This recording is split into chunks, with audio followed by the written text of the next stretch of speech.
Today's stories are taken from r/ghost stories. Stranger at the Falls. Posted by u/yevrag35. Background. This is the first story I have from our family cabin in the woods. I've attached a photo of the waterfall behind our cabin, which is also the vantage point of the story. I'm keeping the exact location of the cabin concealed, as 3 different families own it and the property aside from mine, and some of them really try hard to keep this place a secret even though the river is a popular kayaking destination. The cabin is situated in the middle of the woods, about a half-mile drive from the road, with the only entrance, by car, being the half-mile dirt driveway. This story takes place in the summer of 1985, and while it did not happen to me, it happened to my father. He wrote down this story after years of retelling it, and that it is what I'm summarizing here. Stranger at the Falls. Our cabin in the woods was originally built in 1919 after an earlier cabin had burned down. It is situated on a Blackwater River overlooking a 4.5 to 5 foot waterfall. See photo. Our family has been going to the cabin every summer since at least the day that my father was born in the 1959. One of the traditions we've always had is lounging down by the river on those hot summer days. On one of those days, something strange happened that my father could never explain. After a while in the sun, my father was tasked with going up to the cabin and retrieving drinks for the rest of the friends and family that were gathered in beach chairs not far at all downstream from the falls. He started walking back from the beach, making his way up the landing to head up to the cabin. A total round trip from the location on the beach to the kitchen in the cabin, without preparing drinks, takes about 3 minutes. There is a landing before walking the rest of the stairs up to what we call the back porch of the cabin. As he reached this first landing, he was surprised to find a gentleman standing at the far end up against the wood railing looking down towards the falls. Now, this is concerning. This is private property. For him to have made it this far onto the property without being seen meant he had to have walked all the way around the cabin. While everyone was down at the beach, this guy could have robbed everyone blind. But at the same time, it's not unusual to see visitors show up from time to time. The cabin/lodge has been around since 1919. So my father approached the man asking, "Can I help you?" The man, still staring at the constant rush of the water, replied, "No, I just wanted to see the falls." As my father got closer, he noticed that the man was fairly tall and lean and had on what you'd call working pants and a cotton work shirt. It came across to my father as very old-fashioned. My father asked him, "Have you been here before?" "Yes," he replied, "many times." This was the second time he replied to the inquiries without looking at my father. He continued, "I worked at the sawmill up the river. I lost my hand at the mill," the man said, all while continuing to gaze at the falls unabated. There was an old mill up the river that had burned down a long time ago. My father didn't think it was a sawmill, but he just assumed the man was talking about a different one. The man entertained my father with stories about his time at the mill, coming down the river, and enjoying the scenery. More and more, my father was getting the sense that this wasn't a conversation so much as it was just listening to the old man reminisce about his past. He was avoiding answering any of my father's questions. Suddenly, he stopped talking, turned around, and began climbing the 80 or so steps back up to the back porch of the cabin. My father decided to turn back towards the beach and inform everybody about the fascinating encounter with this gentleman. Upon arriving back at the party on the beach, everyone exclaimed, "Where are the drinks?" Slightly confused by their question, he responded that he had been talking with this older man up on the landing. The landing is clearly visible from the beach, so people at the party must have seen him talking to him. My father was flustered that nobody admitted seeing him on the landing talking with this man for what he felt was possibly 30 minutes or better. One of his good friends refuted this and said that he had only been gone for no more than 5 minutes. After everything failing to convince anyone about where he was or the duration of the conversation, he decided to bite his tongue and return to the cabin with the drinks everyone had been asking for. Conclusion. Here's where things get a little weird. First, it wasn't until after he went the second time to go fetch drinks that he realized he didn't walk the stranger out to the driveway.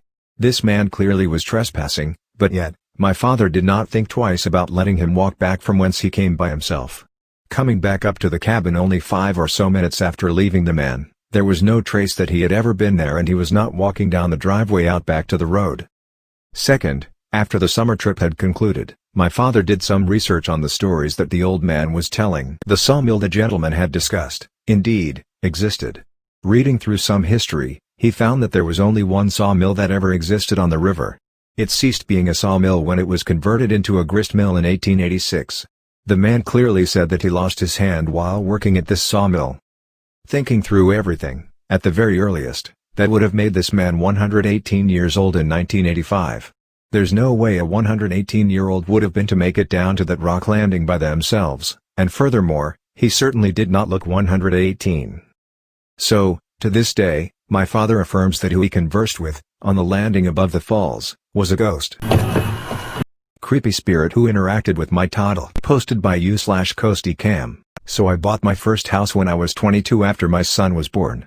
I had just moved to the south and fell in love with old plantation homes, so it made sense for me to buy my own.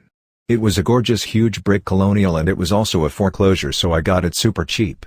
However, it sat vacant for many years and needed to pretty much be gutted and completely redone. My husband and I couldn't wait to start construction. Unfortunately, as soon as we started renovating, that's when weird little things started happening. Floors creaking, things moved or missing, nothing too bad. I've always been open to the paranormal, so I didn't think too much of it until my son was involved. It was just my son and I home, and our family doggo. I was in the laundry room and my son was in the living room, which was right by the laundry room. I could see him from the room while folding clothes. Well, I turned my back for a second to load the dryer, and when I finished I looked back, but my son was no longer playing on the floor, but I could hear his baby babbling self-talking to someone. He was sitting on the staircase, and before I could get to him I overhear him say some to the effect of "I know what to play now," and it was directed to someone clearly upstairs. I just kinda brushed it off and brought him back into the living room with me and turned on some cartoons. Not even 5 minutes later, out of the blue, all this balls from an inflatable ball pit come flying down the stairs and roll into the living room right by where he is sitting. At this point I am freaking the hell out, so I load him and the dog up and we played at the park until my husband was off work. We had a ton more legit encounters, but nothing that scared me like this. From our living room, if you're sitting at the end of the couch, you can see directly into the kitchen where I have a baker's rack, and on the bottom of it is a wine rack. One night it was just the hubs and I laying on the couch, and we see a wine bottle just come off the rack, land gracefully on the kitchen floor and just start spinning. Super weird. Turns out the house went into foreclosure due to the previous owner dying literally the exact same day my son was born, almost to the exact hour. Something tells me she never left her home. Footsteps at 3 a.m. Posted by u/SensitiveQueen. Hey guys. It's been a while since I've posted. I've been in Africa, volunteering and teaching English to the students. I've been back home in America for about 2 months now. Anyway, I wanted to post about something, and I don't know if it's a dream, or if it's real, but the following is 100% true. For the past week, I have been having this recurring dream about this creature, at least 2 to 3 times. It's tall, about 7 feet, it has long pointy hands/claws, its body is wet, not like dripping wet, but just wet, and its feet are large, and it makes loud stomping noises with each step. Every dream is the same. I look out my living room window, and it's there. It's facing away from me, toward the middle of the street, but somehow it senses me, and turns its head all the way around to stare at me. Its whole body doesn't turn, just the head. It sees me, and it lets out this loud screech, and runs toward my house. It doesn't run like a normal person runs. Its body jerks about in odd, creepy ways as it runs toward my home. I run away from the window and jump in my bed. I hear it climbing up my house, I can hear its claws scraping at the house, and then it reaches my living room window. It climbs in, without opening the window. I don't hear the window sliding open, but somehow, it's in my house. My husband is asleep next to me, and I'm trying to wake him up, but he doesn't budge. The clock says 3 a.m. That's when I hear the loud thud of its footsteps. It's taking slow steps toward my room. I feel like I can't breathe, I can't move. I'm literally frozen solid in my bed.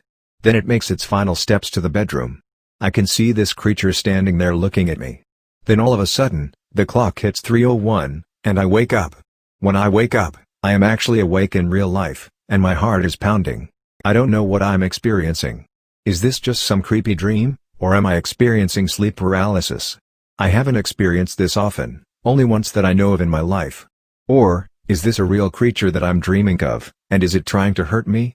Any input would help. I need to figure this out, because I am terrified. Something was at the foot of my bed. Posted by u/PulpMoon. Hi everyone, I want to share a strange story happened to me when I was 12. During that time, I often visited my grandmother's house, where she lived with my aunt. It was a large apartment located in an ancient building. Since I was a child I never wanted to sleep there, although my aunt, very young compared to my parents, always wanted me to stay as we had a good relationship and often stayed with her to prepare cakes, go out, go shopping, or spend time in other ways. I don't know why, but their bedrooms gave me the impression of having a negative aura or something. They were both located at the end of a long corridor. Respectively, my grandparents' bedroom was located exactly at the end of the corridor, while the one of my aunt also at the end but on the right. Anyways, when I got older I started spending more time with her, trying not to give way to my instincts and staying there to sleep sometimes. The oddities appeared anyways. For example, I sometimes woke up at night to find the doors of the wardrobes open, but I always tried not to give it any weight, convincing myself that they were already like this before. One night, however, happened what finally convinced me to never sleep with them again. I had gone to sleep a little later that evening, but there was something strange in the air that kept me awake. I tried not to think about it, but I just couldn't sleep. After a while I finally fell asleep. I woke up about 2 hours later, this time without noticing the doors of the wardrobes open. I was still in a state of torpor, but I had woken up with my body extremely tense and looking forward. I had forgotten the light of the lamp on. I noticed a strange figure enter all fours from the door.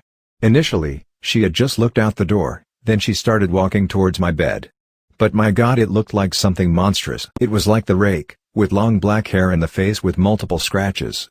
At this point I was terrified and I started calling my brother by name. I don't know why. The thing became more interested and was literally climbing on my bed, when suddenly he ran away from the door. A few seconds later my grandmother entered asking me if everything was okay and noting that I was white as a corpse. Well, what can I say? That night I slept on the couch, lol. Thanks for reading my story. I still don't know what it was. If you have any solution to give me I would be happy to listen to you. Have a good day. Edit. Thank you so much for the award and the support. Thanks for watching. Please do like, share, comment and subscribe for more videos.